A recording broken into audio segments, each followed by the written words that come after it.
সৃষ্টিকর্তা যখন কাউকে ডাকেন তখন সমস্ত সৃষ্টি তার আদেশ মান্য করে।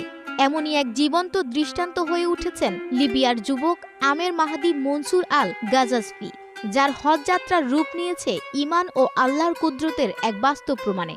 চলতি বছরের হজ পালনের উদ্দেশ্যে সৌদি আরবে রওনা দিয়েছিলেন লিবীয় এই যুবক, কিন্তু যাত্রা শুরুর মুহূর্তেই ঘটে যায় এক অবিশ্বাস্য ঘটনা, যা হয়ে উঠেছে আল্লাহর কুদরতের এক জীবন্ত দৃষ্টান্ত। ইতোমধ্যেই সামাজিক যোগাযোগ মাধ্যমে আলোচনার কেন্দ্রবিন্দুতে পরিণত হয়েছে এই ঘটনা।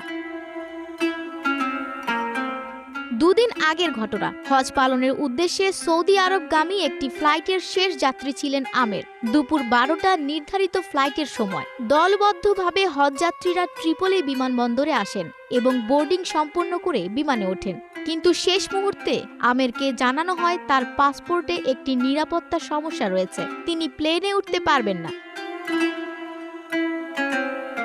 নিরাপত্তা কর্মকর্তা একরাশ দুঃখ প্রকাশ করে বলেন, সবই আল্লাহর ইচ্ছা, হয়তো এবার হজ তোমার ভাগ্যে নেই। কিন্তু আমেরের জবাব ছিল অবাক করা। তার মুখে ছিল দৃঢ় বিশ্বাস ভরা জবাব, ইনশাল্লাহ প্লেনটি উড়বে না, আবার আসবে।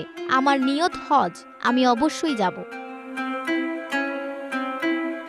প্রবল বিশ্বাসের সঙ্গে দেওয়া তার এই জবাবের কিছুক্ষণ পরই ঘটে যায় প্রথম বিস্ময়। এয়ারপোর্টে ঘোষণা এলো প্লেনটিতে যান্ত্রিক ত্রুটি দেখা দিয়েছে আর সেটি ফিরে আসছে। বিমানবন্দরে সবার চোখ বিস্ময়ে বড় হয়ে গেলেও পাইলট আমেরকে নিতে রাজি হলেন না। বিমান আবার উড়ে গেল। কিন্তু গল্প এখানেই শেষ নয়। মাঝ আকাশে সেই বিমান ফের বিপাকে পড়ে। এবার মৌসুমি ঝড়ো আবহাওয়ার কারণে আবার ফিরে আসে বিমানটি। এবার পাইলট নিজেই বললেন, আল্লাহর কসম, আমি আর উড়ব না যতক্ষণ না আমের প্লেনে ওঠেন। শেষ পর্যন্ত শুধু আমেরের জন্য খুলে দেওয়া হলো বিমানের দরজা। তিনি উঠে পড়েন সেই বিমানে, যেটা দুবার ফিরে এসেছে শুধু তার জন্য।